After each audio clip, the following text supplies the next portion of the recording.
Good morning, children. Yesterday we discussed about the topic extraction of metals, in which we studied concentration of ore. Now in the today's class we will study extraction of crude metal from concentrated ore. आज हम ये discuss करेंगे कि जो भी ओर हमने concentrate किया था उसमें से मेटल को आप किस तरीके से एक्सट्रैक्ट आउट करेंगे. Okay. So when you want to convert the ore into the metal, or you want to extract out metal from the ore, first what we have to do, we have to convert ore into the form of metal oxide. Okay. And for this purpose we will just do the two particular processes, और ये इस बात पर depend करेंगी that what is the nature of the mineral. As you see that मैंने यहाँ पर लिखा हुआ है, one process is called calcination while the another one is called roasting. What is the difference in between these two? ये terms आपने बच्चों class 10th में भी पढ़ी हैं. कैल्सिनेशन का मीनिंग है जब कभी भी आप किसी भी मेटल के ओर को एब्सेंस ऑफ एयर में या फिर इनसफिशिएंट सप्लाई ऑफ एयर में हीट करते हैं तो हम उसको कहते हैं calcination. That means calcination is the process of converting an ore into its oxide by heating it strongly below its melting point, either in the absence of air or the limited supply of air. You see that calcium carbonate को हमने यहाँ heat किया without taking air or oxygen, and calcium carbonate is converted to the calcium oxide. Okay, so this is the process which is called calcination. Now what is roasting?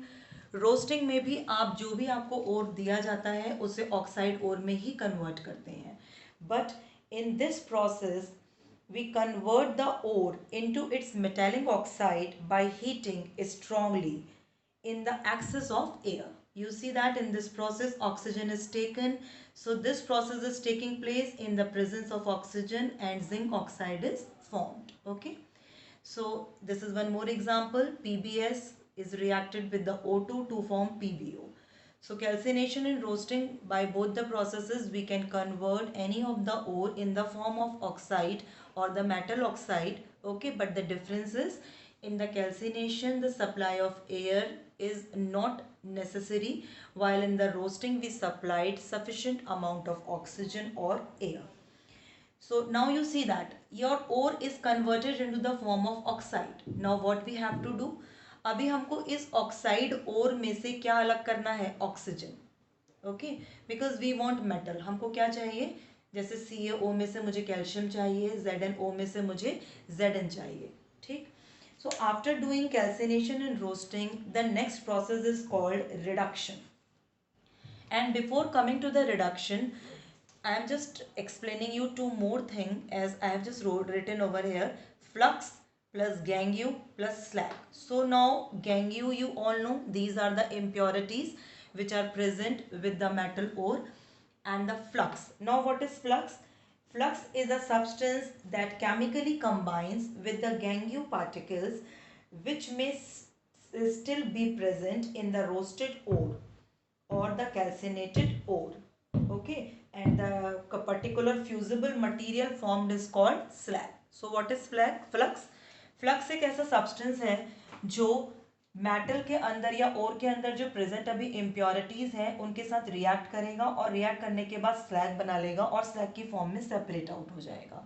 ठीक है, यहाँ एक example भी लिख कर दिया है मैंने आपको. जैसे यहाँ पर आप जो CaO ले रहे हैं वो बेसिक इम्प्योरिटी है, और जो स्लैग मैंने यहाँ यूज़ करा है SiO2 है, ये एसिडिक फ्लक्स है. ओके, स्लैग नहीं फ्लक्स है ये. So flux react with impurities to form slag. So this is the role of flux in the metallurgy. ठीक है, कभी कभी आपसे क्वेश्चंस भी पूछे जाते हैं, एसिडिक फ्लक्स क्या है, बेसिक फ्लक्स क्या है, और अलग अलग मेटलर्जीज में उनका क्या क्या रोल है. So here SiO2 is a flux, and SiO2 is an acidic flux which is react with impurities CaO, basic impurities, and form CaSiO3, that is slag. Now we'll come to the reduction process. In the reduction of any of the oxide ore, the process of extracting the metal by heating the metal oxide with suitable reducing agent is called pyrometallurgy. ठीक है। आपको जो भी बेटा oxide और दिया है, आपको कोई एक रिड्यूसिंग एजेंट लेना पड़ेगा और वो रिड्यूसिंग एजेंट इसके साथ रिएक्ट करेगा और रिएक्ट करने के बाद में मेटल को सेपरेट आउट करेगा। ठीक है। ये जो पर्टिकुलर प्रोसेस है जिसमें हम एक रिड्यूसिंग एजेंट की हेल्प से मेटल ऑक्साइड को हीट करके मेटल को एक्सट्रैक्ट आउट करते हैं, this is called pyrometallurgy. Now today we will study a very important topic, that is the thermodynamic principle of metallurgy. आपको यहाँ एक डायग्राम दिख रहा होगा, थोड़ा कॉम्प्लिकेटेड आपको लग रहा होगा, बट मैं आपको एक्सप्लेन करूंगी that what is the meaning of this diagram, and this is called Ellingham diagram. ठीक है। As you see that on this axis I have just overtaken delta G and on this axis temperature is T। ठीक है। और आपको जितने भी यहाँ मैंने मैटर्स दिए हैं उन सबके ऑक्साइड फॉर्म करते हुए दिख रहे हैं। Ag plus O2 Ag2O, Hg plus O2 HgO, Al plus O2 Al2O3, Mg plus O2 MgO, Ca plus O2 CaO। Okay, so this is the Ellingham diagram. Ellingham diagram का use हम क्यों करते हैं पहले आप वो समझ लीजिए। You have studied in the thermodynamics in class 11th that if the value of delta G is negative for any of the reaction, then this reaction is called thermodynamically feasible। ठीक है। तो इसका मतलब ये हुआ कि अगर मान, मैं आपको पहले फॉर्मूला लिखकर दिखा रही हूँ, we know that delta G is equal to delta H minus T delta S, right. और यहाँ ये भी पढ़ा था बच्चों आपने क्लास 11th में कि अगर डेल्टा G का वैल्यू नेगेटिव होता है तो जो भी रिएक्शन है वो हम क्या बोलते हैं, स्पॉन्टेनियस होगी, फिजिबल होगी। लेकिन अगर डेल्टा G का वैल्यू पॉजिटिव है तो वो रिएक्शन फिजिबल नहीं होगी। ठीक है। ये जो मैंने आपको ग्राफिकल एक रिप्रेजेंटेशन दिया है, ये आपको ये समझाने के लिए है कि इन पर्टिकुलर ग्राफ्स के बेसिस पर आप किस मेटल को किसी दूसरी मेटल के लिए as a reducing agent use कर सकते हो। ठीक है। थोड़ा सा आपको इस ग्राफ को समझना पड़ेगा और ध्यान दीजिएगा, और एनसीईआरटी में से आज एक बार ये ग्राफ आप देखिएगा and try to understand the concept. ठीक है। मैंने यहाँ डेल्टा जी का वैल्यू मुझे नेगेटिव चाहिए। आप देखिए मैं आपको केवल दो लाइंस लेकर अभी एक्सप्लेन कर रही हूँ। एक तो मैं यहाँ मैग्नीशियम का ऑक्साइड देख रही हूँ और एक मैं यहाँ बेटा एल्यूमिनियम का ऑक्साइड फॉर्मेशन देख रही हूँ। ठीक है। So you can see that when you study about the formation of magnesium oxide, so the value of delta G is in between minus 1200 or minus 1100. While when we study the formation of oxide of aluminium, the value is less.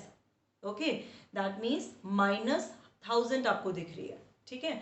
तो यहाँ पर अगर मान लीजिए मैं आपसे ये कहूँ क्या ये पॉसिबल है कि अगर मुझे किसी भी रिएक्शन में एल्यूमिनियम के ऑक्साइड से एल्यूमिनियम को एक्सट्रैक्ट आउट कराना है, so can I take a magnesium as a reducing agent. So what we have to do, इन दोनों रिएक्शन के लिए जो भी आपको डेल्टा जी का वैल्यू दे रखा है आप उनको लीजिए। ठीक है।